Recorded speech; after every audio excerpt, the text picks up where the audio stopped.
Hemshech Ayin Beis, Volume 1.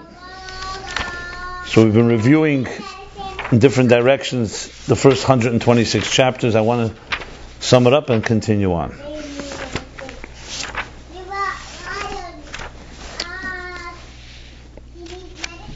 So basically, to sum up, there were three meanings to explain the idea how there could be spheres in the Ohr HaBligvul. How could there be spheres which seemingly connote structure in the transcendent and infinite energy? Finite and infinite are opposites. So the Rebbe Rashab explained three meanings in the word spheres. That the word sphere has the meaning of number. That's clearly structure. Within the number, there's also a deeper dimension that the number leads you to realize the quality. So you can just count something, and you can appreciate the quality of the number. The second meaning was from the word story. So a story too is a revelation, but it reveals also hidden thoughts, as he brought from the Pardes. And the third and the highest meaning in spheres is from the word brightness, behirus, spheres and behirus, Evan Sapir. Transparency. And this, he explained in itself, is already, now we're talking about revealing. Its main force is revealing. In the story and the number, they focus also, there's a definition involved. And here you're talking about primarily revealing. And this itself, the containers reveal the energies reveal the source of their energy, and the source of the energy ultimately reveals even the bligvul. To the point that ultimately the highest level of revelation is the one that's not in any way confined or contained by any container, so energy becomes the real revealer. So therefore this sphere is in energy. And energy itself, we've learned that there's the finite energy that God uses to define the existence, that manifests in containers, and you have infinite energy or transcendent energy that remains above. It's the desire for existence.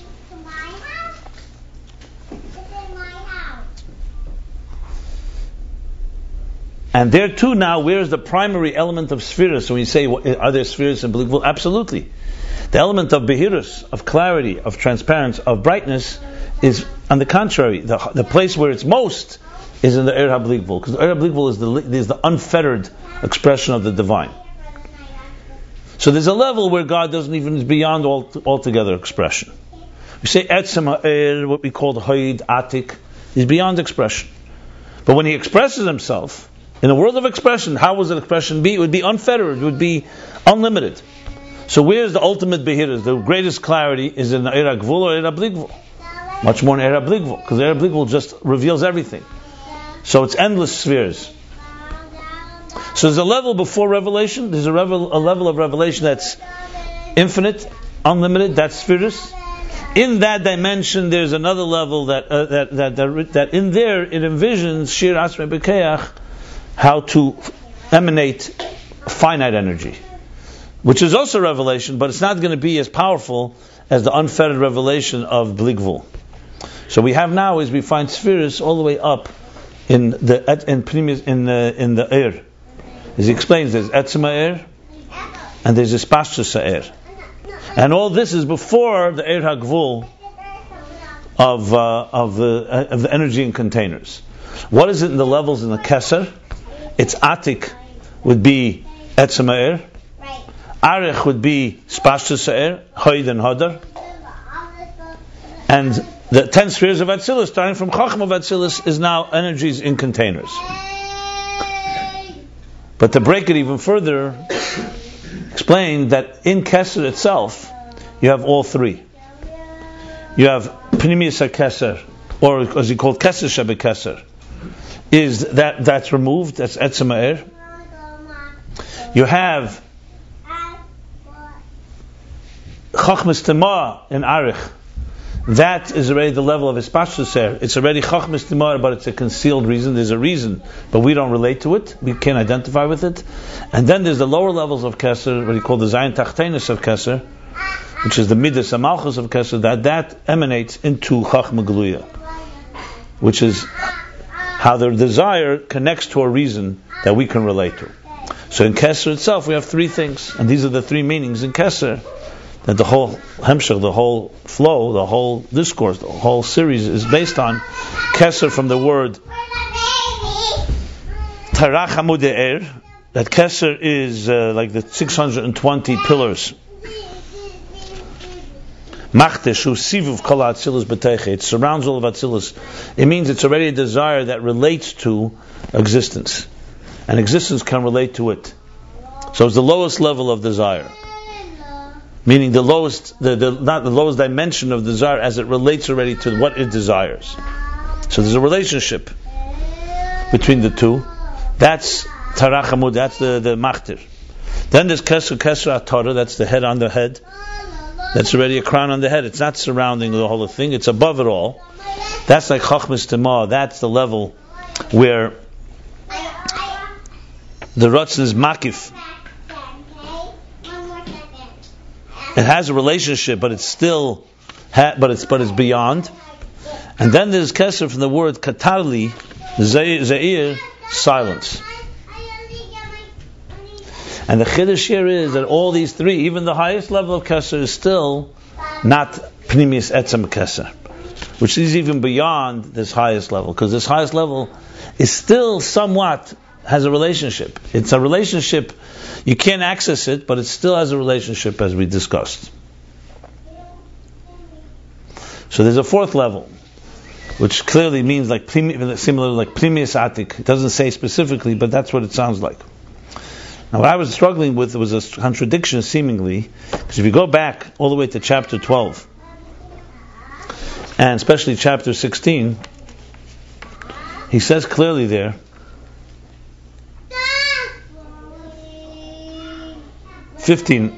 chapter 15, he says clearly that there's 10 spheres in Atik.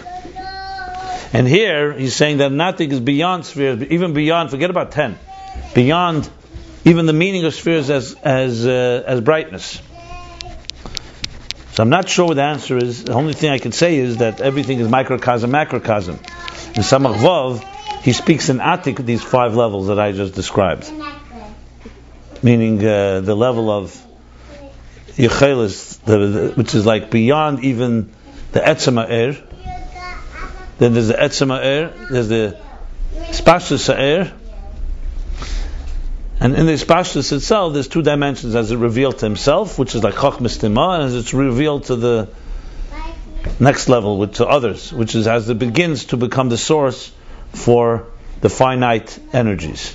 You follow what I'm saying? So we have 5 levels here. You have a level of Atzmus, which is just the ability, the ability, Yechelis, to radiate. Then you have Etzem Ha'er, which is beyond, which is already a revelation, but it's one that is completely undefined, like a field of energy, but it's not even revealed to himself. Then there's a state where he's conscious of it. So that's 3.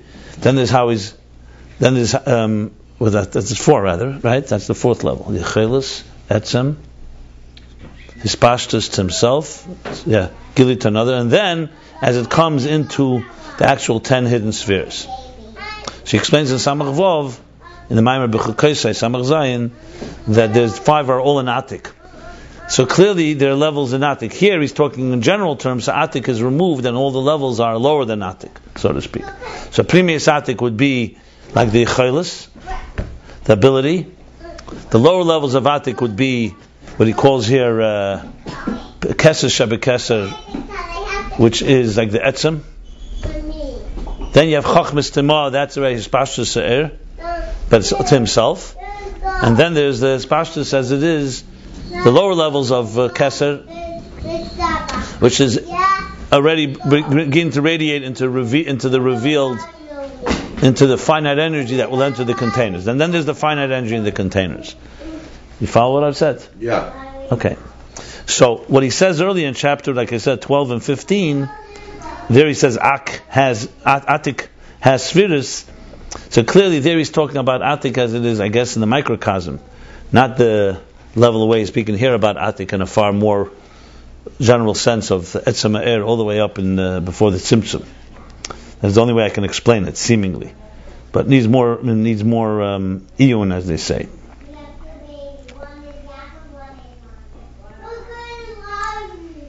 I think instead of the 5, you could also say there's 2 sets of 3, but the highest level of the higher set is Atzmos, and you can't even mention it, so only mention 5. Everything seems to be able to be... You can't talk about Atzmos. Atzmos is not a level. Right. So they put the first group, which would be, if they were able to include Atzmos, so they can't, so they put the 2 left with the other 3. Because it seems like everything's in 3. And everything's in 3 all through the whole thing. Who is an intermediary? No, because there he says that the 10 hidden spheres before the Tzimtzum are like Atik to Adam Kadmon.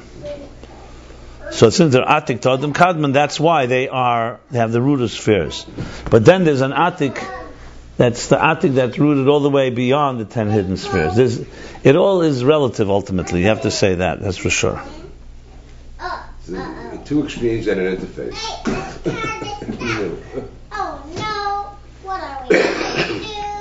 I'm just saying, in case you ever come to this contradiction, it's clearly that here he's talking about Atik.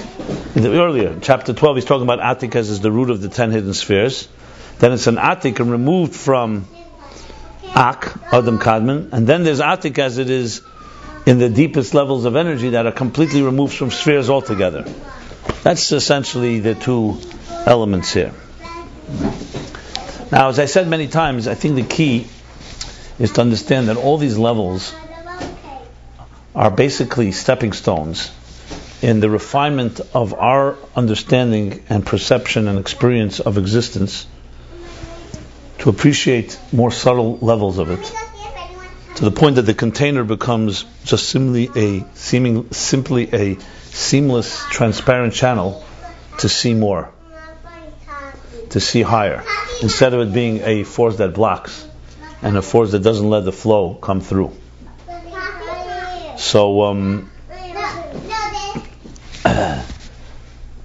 all these levels are basically stages in the stepping stone of how we climb from this lowest level to the highest.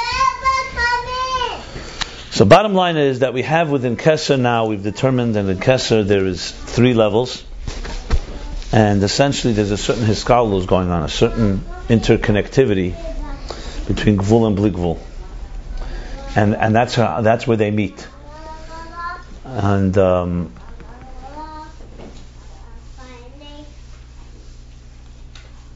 little more explanation of it is just one more thing I want to add before we continue on, and that is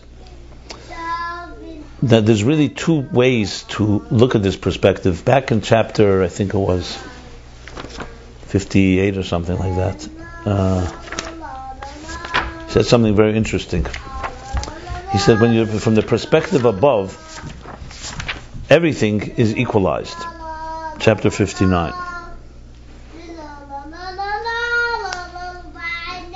That when God looks at the spheres, think for a second, when the architect, or let's go even further, the cosmic architect looks, the artist that is beyond the spheres, beyond infinite spheres, when he, from his perspective, the artist who has infinite possibilities, looks at his piece of art, what does he see?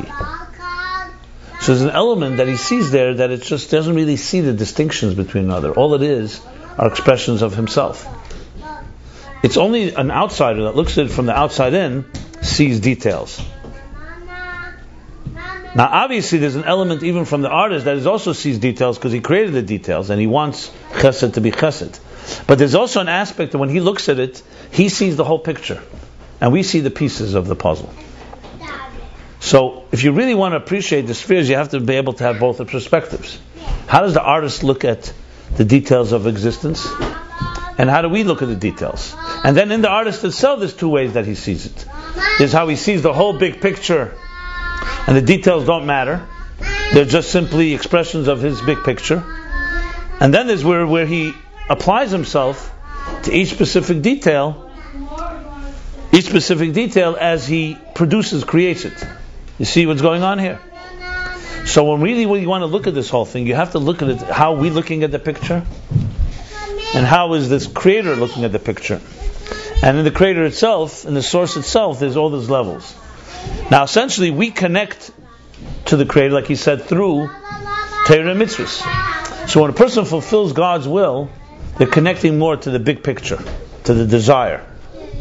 When someone's studying the reasons for the will, they're connecting to the spheres as that will is envisioning. So they're both will. Like we learned that even the Ratzon that's Malubish Batam, even the Ratzon, which is the lowest level of Keser, that connects to reasons that we can relate to, it's also fundamentally God's desire. But there's also a relationship with our understanding, so there are details involved. There's kalis, chamuris, there are mitzvahs that are harsher, mitzvahs that are lenient. There's a structure to existence. And God wants both. He doesn't want us to reach a place where all the details don't matter and you just come to one big white light. He wants the colors. And He wants the diversity. That's the point there with the B'dachtenim. But He wants us not to be deceived into thinking that the diversity is all there is. He wants us to understand that it's all aligned to a bigger picture. And to understand that well, you have to also understand that the bigger picture has a point where it doesn't even recognize the details. So these are the levels. There's a level where there's actual spheres, Eiris B'Kelim, Eir HaGvul, Esser Spheres HaGnuzis, in its root. Then you have how there's Spheres Einketz. It's still spheres. There are details, but the details are now part of an infinite picture. Then there's a state that's not even spheres at all. And then there's a state that's even beyond that. No spheres at all basically means it's only the white light, only energy. That's Atik, like in this case, Hoid. It's also Lavush, because it's already Oir. It's in the category of Oir, what we call Etzem Oir. Then you have the Ispashtus Oir, the spreading, the extension, but it's only Ispashtus himself. So now he's manifest, but it's infinite spheres. Essentially, this is the stage of ultimate Behirus. Spheres from the word Behirus. But because of its completion, it also has it also has the possibility for 10 spheres. But how are the 10 spheres seen on that level? They're seen as a part of an infinite soup of infinite possibilities, quantitatively and qualitatively. And then there comes the third level, or the fourth level in this context, the level where, the lowest level of Kesser, where this infinite is now, the artist is now applying himself to the spheres and says, I am now going to envision Shir Atzmei. He estimates Chachma, Bina, Chesed, Gvura, and so on. But it's still in his desire. It's still inside Kesser. And then it actually manifests when it becomes the actual, either 10 hidden spheres, I would say, after the Tzimtzum and the Kav, that will ultimately enter into Atzilus. Or in this case, going from Kesser into Atzilus, where Chachma will actually become Chachma and Bina, and so on. Where do we stand? We are the bottom end of it. This is the top end. That's how it gets into shape and form. We're in the bottom end where we have only, the energy is almost completely concealed and all we have are containers. So you see what's going on here? We have containers and we look for the energy. Here, it's something that's beyond, that's looking for energy and looking for containers. You see the difference? It's a completely different way of looking at it. There, it's beyond all structure, beyond all existence, and then he creates Eir, then he creates Kalim, and then he creates levels in Eir to enter into those Kalim. And we go backwards. We start with physical world, and we travel backwards to try to find all the levels within it. I hope that was helpful.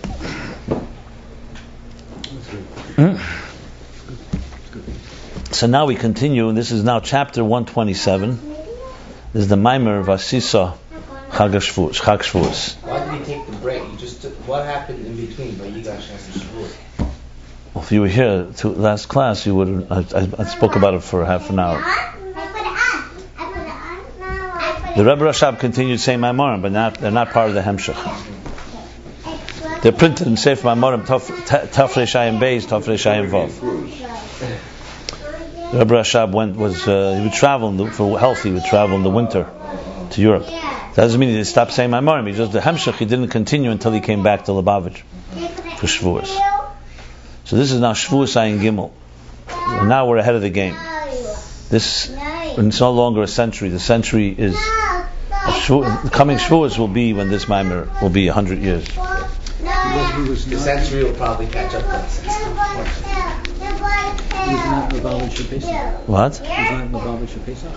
Excuse me? He was not in Lubavitch Pesach. No.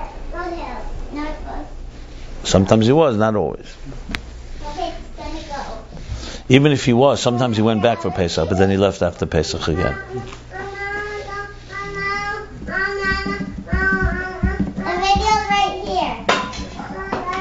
When I say he left for 6 months, it doesn't mean he didn't go back to Lubavitch. Could have gone back and forth several times, but he was primarily enduring traveling. Huh? What? No, don't get it. I say he didn't stay away for 6 months. It's a big trip to go back and forth. Yeah. Yeah. I just read talk about the Alter Rebbe. The Alter Rebbe said that Liadi, when the war broke out, this was the last months of the Alter Rebbe's life, when the Franco-Russian war broke out, the Alter Rebbe said he was very despised Napoleon, and he fought against Napoleon. So he saw Napoleon as being a Lu'umah to Kedusha. There was even an expression they said then, the Alter Rebbe said, it's printed in several places, that when the Gedalim of a generation are Shalei Berech to the generation, also the Klippas of the generation are Shalei Berech, are beyond. And he said it regarding the time of the Baal Shem Tov. So there was in Austria, the Duke of Austria was a big Klippa then, a big negative force. And he said it about another period in time. It could be Moshe Rabbeinu. And the Alter Rebbe, of course, wouldn't say it about himself, but he did say Napoleon was a big Klippa. And he once said that Paris and Liadi are in the same oifik, the same horizon, they're the same longitude. Latitude. The same latitude. And if he was able, the Alter Rebbe said he would shoot him. But the Kadar Oretz is mafsik. What does that mean? He says that if he was able to, he would shoot him from Liadi, he would shoot a bullet into Napoleon. But the Kadar Oretz, the axe, not the bump, what is it called? The angle. Like for 5 minutes, and we're getting dressed, and then is in the way. Wow. The curvature of the earth. The curvature is in the way. walk to the door, I'm coming up. So you could bring what that means exactly, but the bottom line is he means basically, I guess, physically means that the curvature of the earth, Elam Hazeh, Chachumi Vagashmi, won't let that happen. So it still gives power to Napoleon, but he had him defeated. Look, they say the Alter Rebbe's life ended prematurely because he gave his life. He said, this is what he said about Napoleon. He says, and so in our generation there's a Klippa also, Shalei Berech. He didn't say, and therefore there's a tzaddik also Shlei Berech. He says, with Ken Zayin or Vice Days, it may be that the only way to conquer him is through Mesiras Nefesh B'Gashmis, which means you have to give your life. So Chassidim always said the Alter Rebbe's life ended because of Napoleon. So he gave his life by having him win that winter. Yeah, that winter. Napoleon, just like Hitler, in his arrogance, thought he can conquer Russia. That winter of 1812, that was the winter when the Alter Rebbe passed away. Most of the 200 years ago, this week. All the other anyway, not all. One. There's one story. The story about the chauffeur. There's one. It doesn't say all. It says one person. I don't know about all. Yeah.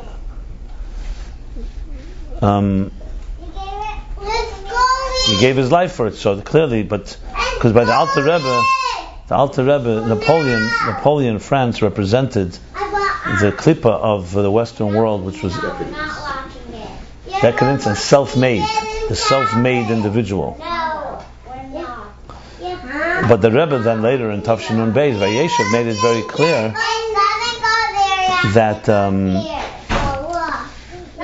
today we've come to a point of maturity where we could refine even and transform France and the Western world. There's a whole sikha from the Rebbe. It's an unbelievable sikha. It says, times of the Alter Rebbe, they were still not mature enough, the Jewish people. And today we are.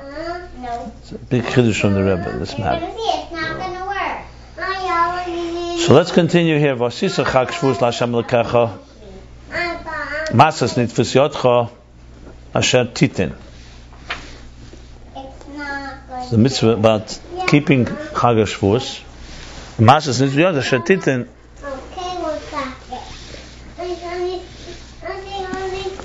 The donations from your hand, what you will give to, which is the mitzvah of bikurim, masas nitvus yodcha, of giving of the first fruit. So in your Shavuos there was the mitzvah of giving the fruit. V'tzarech l'havin. And we have to understand Ma'u inyan nidvas yotcha.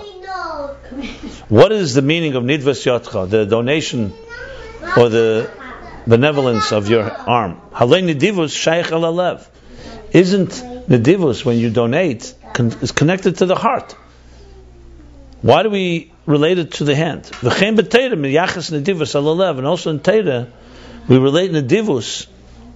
Nedivus is what? Is a form of, I said, benevolence. Nedivus, donating, contributing to the heart. Kol nediv libay yeviyah.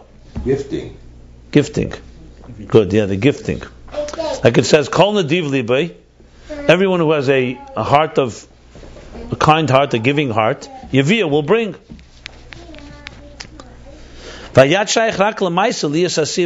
Arm, when you say an arm, a hand, it relates to maisa, to action, to do something. So why does it say nidvis yotcha? Nidvis yodecha? What's the expression? Nidvis yotcha. Relating the giving, the gifting to the hand, to the arm. And why is this said specifically around Chag Shavuos? We also have to understand to also understand what is this holiday called in the name Chag Shavuos, holiday of Shavuos. Halei hashiva Shavuos kvar sipru mekedem, sofru mekedem, sipru sofru svira. Shavuos means weeks. Why would you call a holiday weeks? Isn't it true that the Shiva Halei Shavuot, we already counted the 7 weeks that were counted? Why is it called weeks? Because it says Shavuot is not designated by a day in the month. It's designated by counting 7 weeks from the second day of Pesach. Svira. So he's saying, why would we count it? Halei Shavuot, we already counted Mekedim. V'yem HaChag, ein b'minyan hazayin Shavuos. And the day of the holiday is not in the count.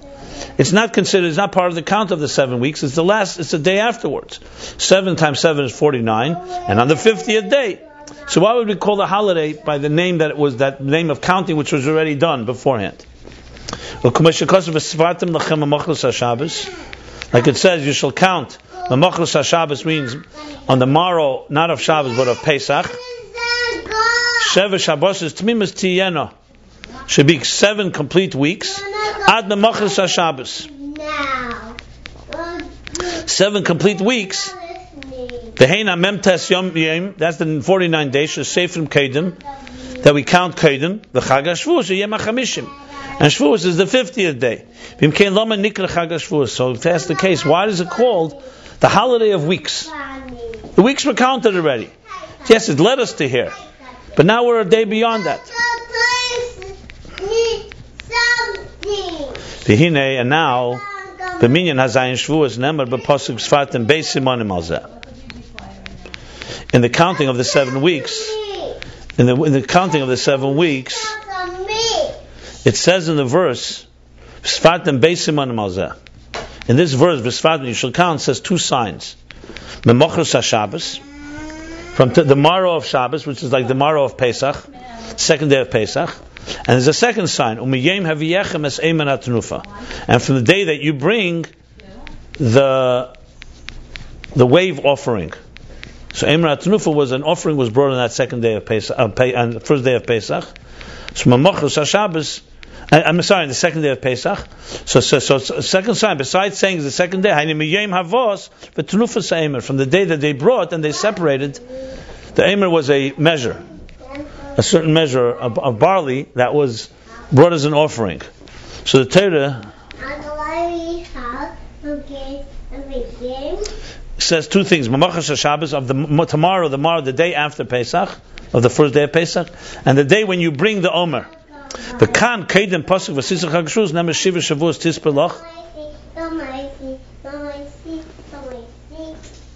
Mehachel Charmesh Bekama.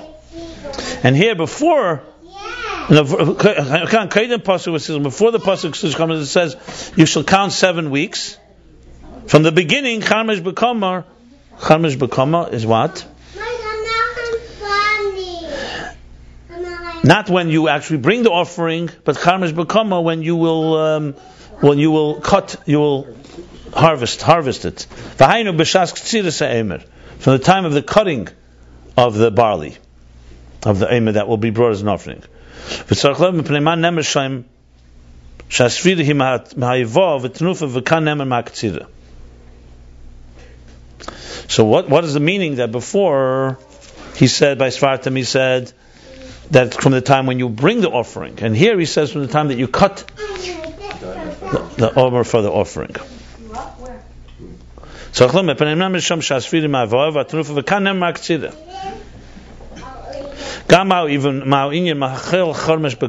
also the inyan of the same? Machel means from the beginning of Charmesh Bekama, when the harvest will rise, will become when you cut it.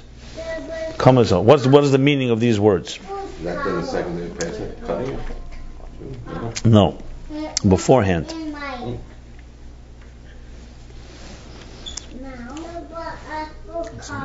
Nothing.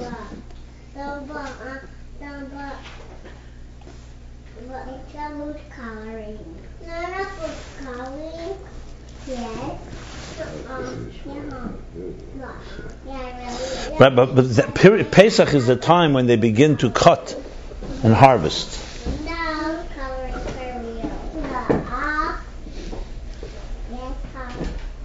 You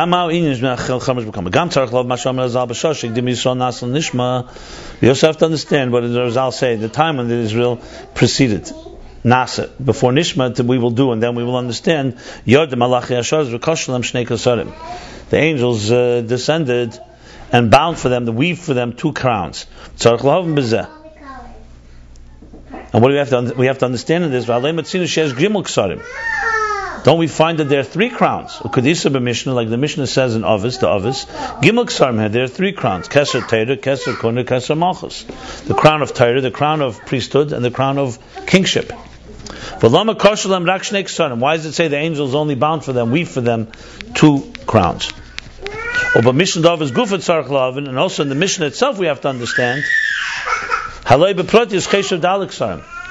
doesn't he count their 4 ksarim? Like it says afterwards, like it says afterwards, the Keser Shemtev Eila al Gabein, and the crown of the good name rises above the other 3. So he should have said Dalek Sarim. So why didn't he say there are 4 crowns? Like it says elsewhere, why does he say 3 crowns? It's interesting. This question here is also in the beginning of the Hemshah, began with exactly the same questions. She's tying it together. It's all about Shavuos here. So it's all connected to the crowns, because he's talking about the crowns. I have to look up inside the pasuk what exactly is the second pasuk about the counting of the cutting of the Omer. You count 7 weeks from the counting of the Omer, cutting of the Omer. No, in general, it's from the time of the cutting. Huh? That's the first day. What? Cutting Omer is the first day counting. First day. Yes. Before the Pesach, you say that. But then it says you count from the day that you bring the offering. Yeah. So you bring it the same day you cut it. I think so. I think they cut it. That maybe that's it. They cut it and then they brought it. Yeah. Okay, could be. You weren't able to eat chodesh until they had to be material. Yeah. Right. Yeah. Okay. So basically, it's the same day, cutting and the bringing. Just the question is, why here it refers to cutting and here it refers to the bringing. That's basically the difference.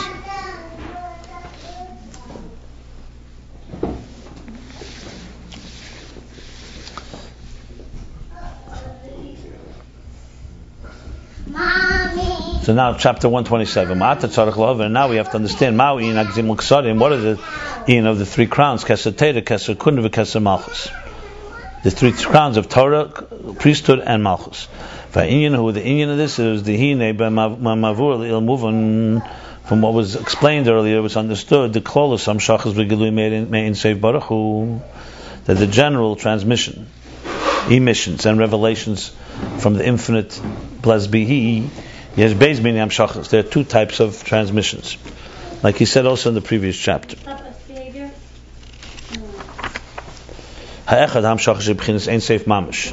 One is a transmission in an Ein Seif Mamish, literally infinite, without any limits. And the second, a transmission, a second track, two tracks. One is an express track of infinite flow, another one is a local track of finite flow. Now, key thing to remember, all this is not Atzmus. This is already, even Ein Seif here, which is a contradiction to Gvul, is actually all part of the same structure of existence. That's why you need a tzimtzum. If it was only Atzmus, you wouldn't need a tzimtzum. Because Atzmus is not a contradiction to our existence. Atzmus is not a contradiction to anything.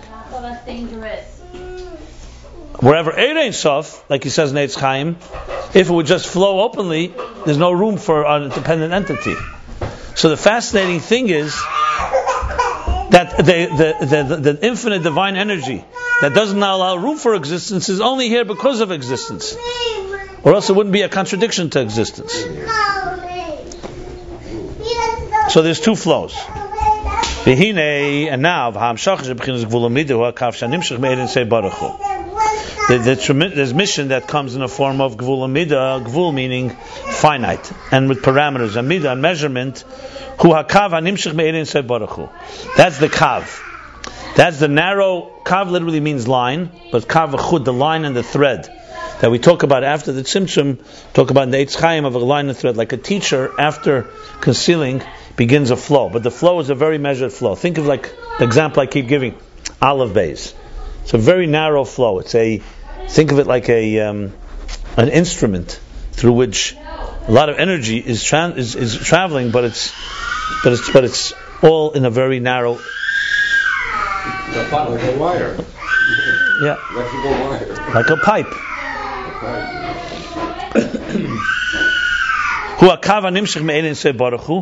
It's the kav that is nimshach. Where is it rooted from? It's coming from the infinite energy. That's the ultimate root. Its actual root is the 10 hidden spheres, but the 10 hidden spheres is rooted from the Ein Sof.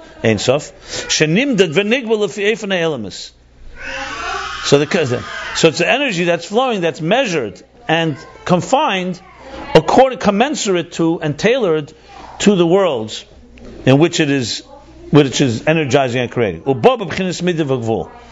And therefore an energy that comes in a defined and finite way.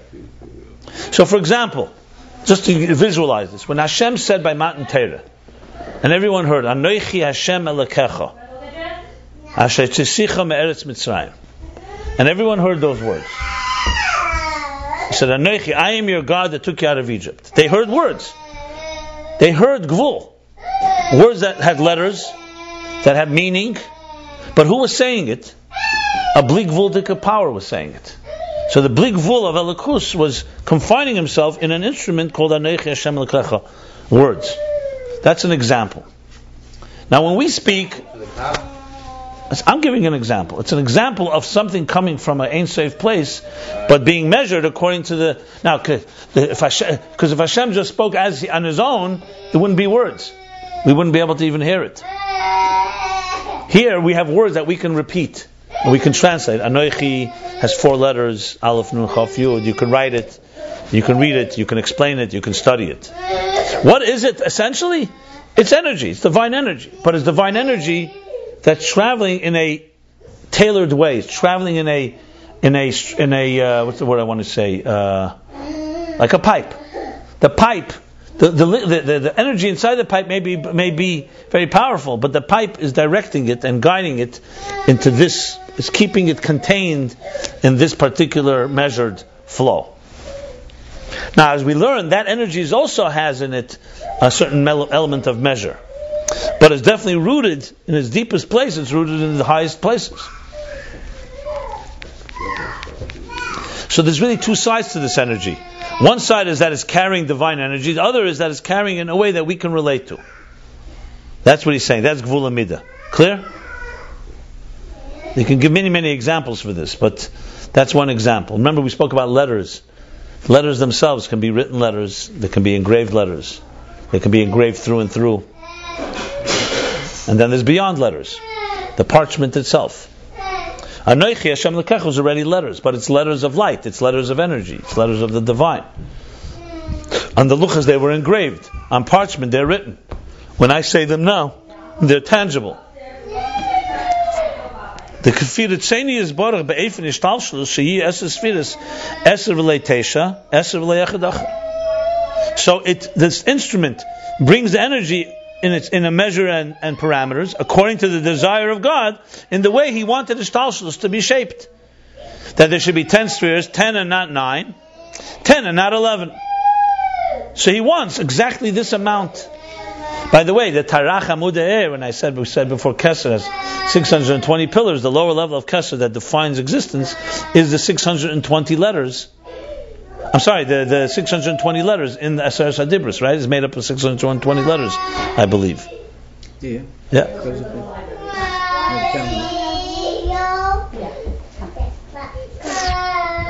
It's also 613 mitzvahs and the Rabbanan or the mitzvahs b'neiach. How is each one together? V'sfiras elu dafke,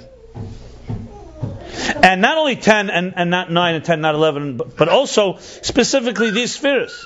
Not just the number 10 and not 9, number 10 and not 11, but specifically these spheres. B'chinas Chabad, Chochma Bina Das, Chagas, Chesed Gvur Teferetz, Nehim, Netzach Chayid Yesed Malchus. He's showing here how the desire of the artist is he wants these spheres. So therefore the kav, which is the instrument that God uses to create this structure, is nimded, also measured. It's also measured according to this measurement. That it also has within it 10 spheres. Because the general energy, this energy in the kav, why is it there? Because it's an instrument for those tzedach elements, for the need of the worlds. The tzedach, the purpose of this is for the worlds.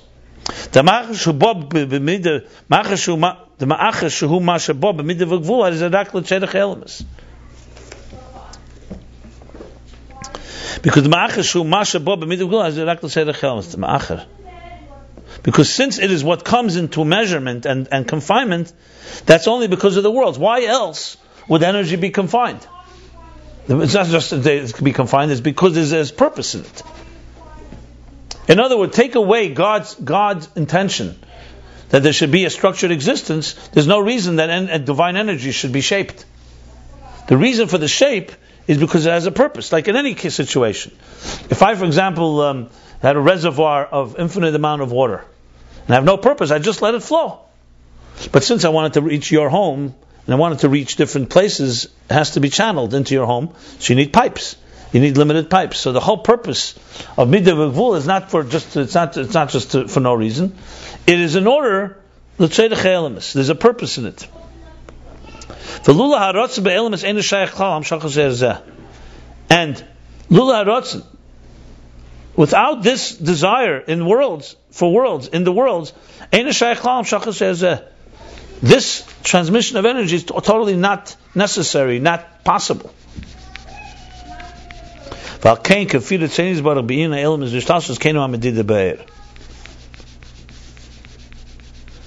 he's saying a very fascinating thing here. Now he said this actually earlier. You may recall he said this. Where was this? Let's say the Cha'elamis. He said it back in. Let me just find it. It was very, very similar language. The Yonus, 1 second.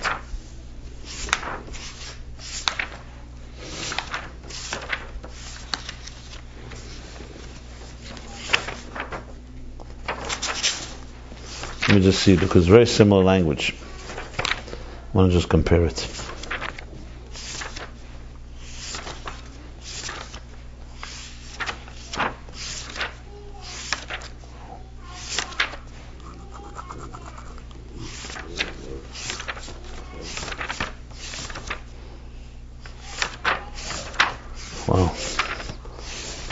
Am I back? Yeah. He said it about in chapter 46 and 47. Did you translate it? 1 second. He said an expression on page, if you go to page 80, you'll see it says very similar language.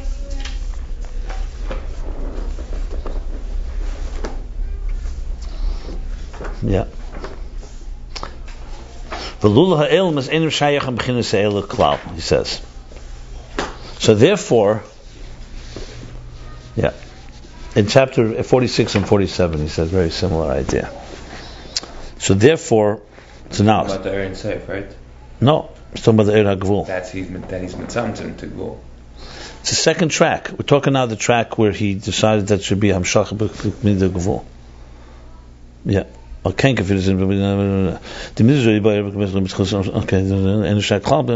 Okay, kafir changes bottom. In the elements, there's also came did by So since this whole energy is only one reason, in order to create a world, that's why, according to the desire in the world, and that's how there is an energy inside. There's a measurement inside the energy that it has within the 10 spheres.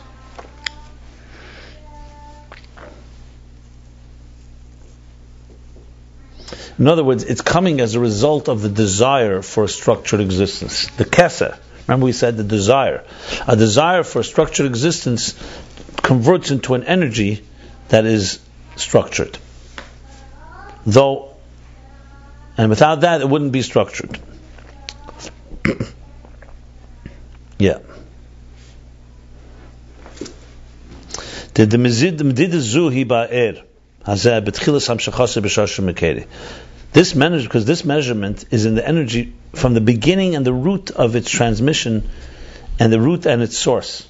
It doesn't assume structure. From the moment it leaves the source, it already has been now embedded with a code called 10 spheres. Once it leaves inside. Once it leaves where? Inside? Yeah. Yeah. Which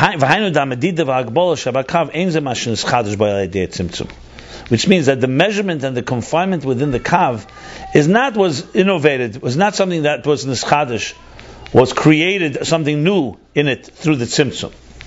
Now you could say like this, the energy is energy, it's infinite. You put it into colored glasses, it looks colored. You put it through a tzimtzum, it assumes a finite nature. He says no. It was not something that came later. The core root, the whole reason there's this energy, is because God wants to energize a structure. So the energy itself wouldn't exist without that. So this energy is from its root, has already embedded a code that would fit it into containers and so on. In the root, in the beginning of its transmission, it already has this medida, this measurement. It's a hybrid between Seif and Gvul. It's like, why would you say that? Because why would you need, if it's already embedded with that, why you need a tzimtzum? It's already cut. If it's already. So there's a whole discussions on this, because before the tzimtzum, there's other energy that's overwhelming this energy. That's why. If it was just this, then you wouldn't need a tzimtzum. Right, but you can't have just this because there's other stuff going on. Yeah. He's going to say, summing up, this was discussion at length in chapters earlier. The tzimtzum is not in order to create the medida, it's to reveal the measurement. It's like a teacher prepares himself to teach to a student, but if he allows all those other ideas to overwhelm him, it won't happen. So he has to also do two things. He has to measure what he's going to say to the student, but he has to then also conceal the rest of his mind, his brilliance. So two things are happening here.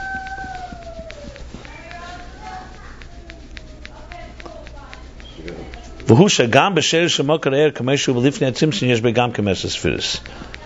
is that what we were saying, that also in the root and source of this energy, the way it's before the tzimtzum, it also has within the 10 spheres. And what is this? These are the 10 hidden spheres in their emanator. And why they called concealed, hidden? Because they're hidden and concealed in the energy that is in the form of Ein Seif and Bligvul. And this is what the infinite energy estimated within himself to radiate in the form of midah v'gvul. That's the 10 hidden spheres, which we've discussed many times, the meaning of this. However, this is a summary of a lot of the ideas that we've already learned. However, these spheres are hidden, they're tachlis hapshitas, they're ultimately seamless and shapeless, legamri, completely. They're not any way recognizable, distinct existence. And they're completely there in a state of utter unity, as we learned all this earlier. And the kav coming, which originates in the 10 hidden spheres. So in the root there are 10, but they're in a state of complete amorphous, abstract state. So the actual transmission of the kav, that's through the concealment. The tzimtzum is not to create the concept of spheres, but for it to become distinguishable. You should actually see, not all included in one big soup, as I said, but distinguishable specifics, distinct spheres, that's the tzimtzum. Like when we say spheres HaChochma should be a separate sphere from the others. And same with all the 10 spheres. And through this, meaning through the tzimtzum, that's when they become a distinguishable and distinct entity. So like let's say, Anochi Hashem Elokecha, going back to my example, the way it is before Hashem said it, a minute before He said it, where are these words? They're included in a place that we can't recognize. They're included in the divine infinite. Now he in his mind is already saying, I'm going to say Anochi. But if there's no tzimtzum, if he's not going to create any type of concealment, then we'll just hear the whole divine energy flow. You're not going to hear Anochi. It'll be drowned out. So two things are happening. He's envisioning he's going to say Anochi, and then he conceals the rest, so you should actually hear the words Anochi. Imagine Anochi coming out of from the God's mouth, but also all the other sounds of existence come out. It would be drowned out. You wouldn't hear it. It'd be complete infinite energy, infinite sounds. So to have the limited, distinct letters, there needs to be, beside that he envisioned the distinction, the actual tzimtzum that so-called silences the rest of the sounds, so you can only hear this sound come out. Like when you hear, let's say, a child cry, as we've been hearing, or you hear somebody in pain, you say, speak to me, and they can't even speak because the energy of their cry is so intense. So there's no words. And then comes the tzimtzum, where the so-called intensity of the emotion is weakened, so then words come out. Just giving examples for this. And nevertheless, even after this, that even then they come distinct entities, there's still energy. It's not containers. It's still blima. It's still without substance. It's distinct, but it's without substance. Like the Sefer Yetzirah writes, 10 spheres, blima, without substance. Because even as there are 10 spheres, they're still in a state of blima. Just showing you, another abstraction. But now it's 10, but it's still without substance.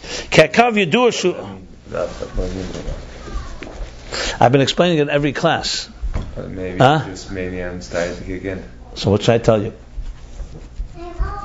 When you look at a page, there's letters and there's an idea that the letters convey. The letters have substance, the idea doesn't have substance, relatively speaking. So the letters are containers. And the idea is an idea, it's a distinct idea, but it doesn't have the same substance. If I didn't put the idea down in words, you wouldn't hear it, but the idea has a definition. 2 + 2 = 4. When I say the words, the letters that I just said are the containers. The idea behind it is the idea. The idea has less substance than the letters do. That's just a simple example. The truth is there are far more higher examples than what I just said, but that's on the simplest level. And there are thousands of such levels. Let me put it this way. This is what I've been explaining. There are thousands and thousands of levels where one person sees substance, another person sees something that's beyond substance. Does love have substance if you don't express it? So define what substance is. The material world, you see, we are gushim dika human beings. The only thing we relate to is physical things we can touch. But most real things in life are not touchable. So relative to the material world, we say that's not substantial. Pay me in dollars, don't pay me with words. That's what's the way it's said, right? Why? Because this world measures things in very, very grubbe, material, defined terms. So here we're talking about energy, but the energy already is now 10, but it's still blima, still without substance. Because the kav is known that a line is made out of, the kav is made out of points. We learned this also, made out of points. That's what makes it a line. It's many points. In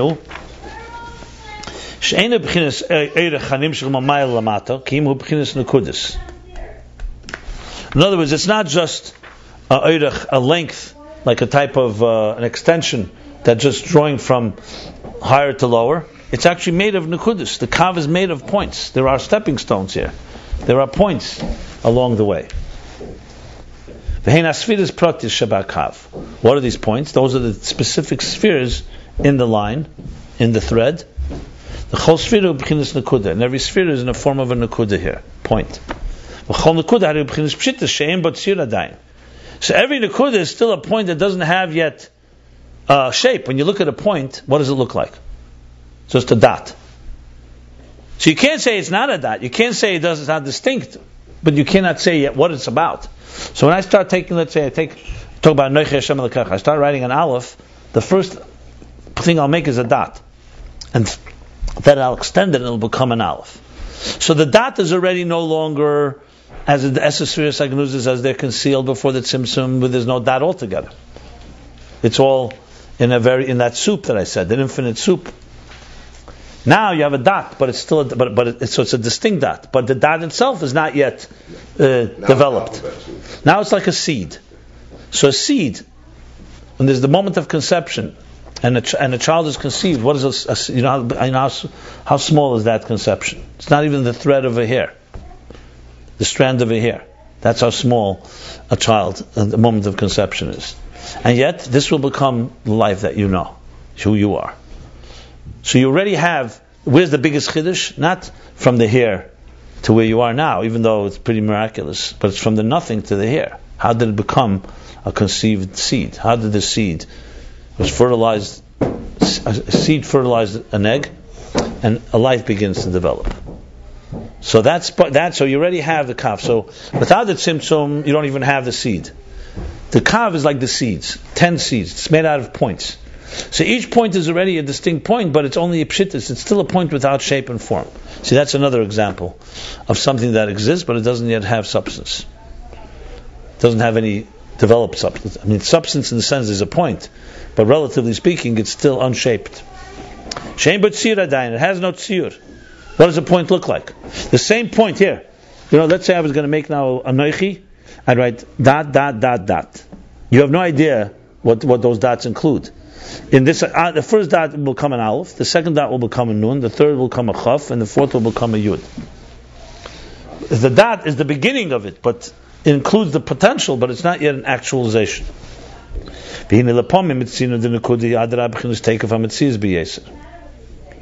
Now, sometimes we find that a point is on the contrary. It's taken from Mitzias b'yeser. It's the most intense state of being. Like in the spheres of Tayu, they were also points. A point is like a concentrated force. It's true, there's no development, but the concentration of energy in a point can be much more than in its expansion. Like we see in the spheres, that the sphere in Tayu, the spheres, the Nekudas, that's the atzmis, the essence, the core of every sphere was there. The point, meaning the heart and soul of it. And they were then in a very increasingly intense state.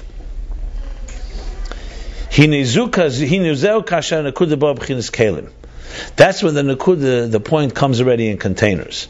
When the point comes into a container, it's in a very intense, very powerful, intense state. But if it's not any containers, the point then is in an amorphous state. It's unshaped. Like we see in Akudim. Akudim, the world before Akudim is Kasha Eser Eris Akudim B'Klei Echad. You have 10 energies bound in one container. There you only have one dot, one container, and 10 energies. So there's 10, but you cannot recognize them because they're all they're all included in a point. In a kudim, in toyu, you already see 10 points because there's already containers. So there's intensity there. Here it's still in a state of energy, but it's already a point. It's after the tzimtzum. That's why they can all be in one container. Even though there are 10 energies. Why? Because they're not in a state of shape. If they had 10 shapes, they couldn't be in one container. How could Chesed and Gvura and Teferes and Netzach all be in one container? It's because they're not yet in a shape form. They don't yet have substance. They're only conceptual energies. Like I said, they're dots that are not yet developed. They have not yet developed a shape and form. Like it says in and for sure, surely so. Certainly, this is the case in the energy of the kav, of the thread, of the line. Where there is no containers. The energies are there, but they're in a state of pshitus, a state of formlessness, shapelessness. And that itself is because that they're in such a state is because the kav is only to reveal the concealed.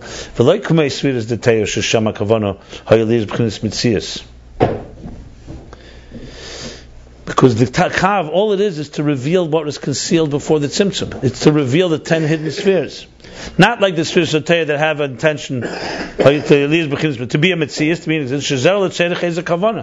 That has a very particular reason. And that's why there's a shape and form. Like it says elsewhere. And that's why in Tayu, the energy does come in containers. Mashenken bahakav.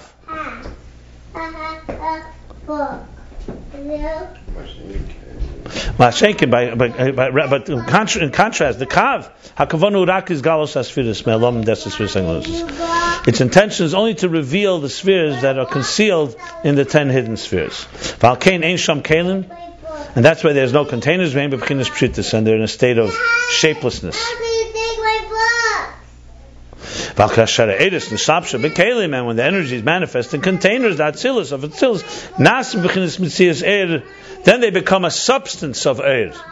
You have an Aleph, a Nun, Chof, Yud, in the example I gave. Eir, the energy of Chochmah, the energy of Chesed. So Kav is like an intermediary place. The spheres have already now, there are spheres in there, but they're not of shape and form that we can define. But they're also not invisible completely as they are before the tzimtzum, because they're completely immersed, submerged in the infinite light before the tzimtzum. Tayu doesn't bypass the whole kav, it doesn't. Tayu is lower than the kav. Tayu is lower than the kav. Yeah. We're going to stop here, and then we'll continue. Because we're going to then discuss it with an example. Okay, so he's really summing up, basically, before we can stop, summing up everything we've learned till now, and obviously to take it to the next level. He's essentially defined here that the kav, which we learned already, is made of nekudis, and that the energy that is defined energy, all the way in its root is defined because it has a purpose. The purpose is to shape existence. But it doesn't just jump into existence. It's in stages. First it's a kav in a more abstract way. Then it takes on more shape and form. And as it continues to go, it becomes till it finally manifests in a defined and energy. It's called Chachma Bina in Atzilus. So the Kav is this in-between state, which we've learned already. We've learned this in detail. I'm looking if there's anything new that he added here. There's a few points that may be here, nuances that are a bit new about the Nekuda, the intensity of the Nekuda. But essentially, he's summing up mostly what we've learned earlier about this track called Eir HaGvul. Now we learned earlier this Eir HaGvul goes all the way to the 10 hidden spheres. The 10 hidden spheres themselves are envisioned by the infinite energy that envisions and estimates what kind of existence he wants to create. But he's really bringing us back to speed, up to speed of where he was before, discussing the Rebbe Shah before, the whole structure of Gvul and Bligvul, to take it to the next, obviously to the next Mesechta, the next level. So we'll stop here. We did the first half of chapter 127, page 245, and middle of 246.